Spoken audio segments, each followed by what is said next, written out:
కొరటాల శివ గారు ఆచార్య లాంటి పెద్ద డిజాస్టర్ అయితే ఇచ్చారు. దాని తర్వాత జూనియర్ ఎన్టీఆర్తో తీస్తున్నాడు. మరి కొరటాలని నమ్మొచ్చు అంటారా? జూనియర్ ఎన్టీఆర్కి ఇప్పిస్తాడంటారా? 10 సినిమాలో సినిమా ఫ్లాప్ అయితే దాన్ని పట్టుకునే లాక్కూడదు కదా బ్రో అందరూ. అంటే ఆచార్య లాంటి మూవీ ఆచార్య అలా అనకూడదు కదా, ప్రతి సినిమా ఆచార్య అలా ఉంటుందని మనం ఎక్స్పెక్ట్ చేయకూడదు కదా. కొత్త కాన్సెప్ట్ రావచ్చు కదా ఏ డైరెక్టర్ కన్నా. చాలా బ్రో, ఇప్పుడు కొరటాల శివ ఎన్టీఆర్కి ఆచార్య తర్వాత ఇట్టిస్తాడంటారా? హిట్ ఇవ్వాలని కోరుకుంటున్నాం మనస్ఫూర్తిగా. నాకు తెలిసి అది కూడా ఒక 1000 కోట్ల క్లబ్ లో చేరుతుందేమన్న ఫీల్ లోనే ఉన్నాయి. ఎందుకంటే దాని ట్రైలర్ అలాగ ఉంది, విజువల్స్ అలాగ ఉన్నాయి. కొరటాల శివ ఆచార్య లాంటి ఫ్లాప్ ఇచ్చాడు, ఇప్పుడు జూనియర్ ఎన్టీఆర్కి ఇట్టిస్తాడంటారా?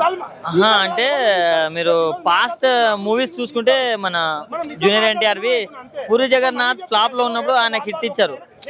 అలాంటివి ఇస్తుంటాడు అన్నమాట ఎన్టీఆర్ అన్న. సో ఈ అన్న కూడా కంబ్యాక్ ఇస్తాడని నా ఫీలింగ్. అవును, కొరటాల శివ గారు ఆచార్య లాంటి ఫ్లాప్ ఇచ్చారు కదా, వాళ్ళు జూనియర్ ఎన్టీఆర్కి ఇట్టిస్తాడని నమ్మొచ్చా మనం?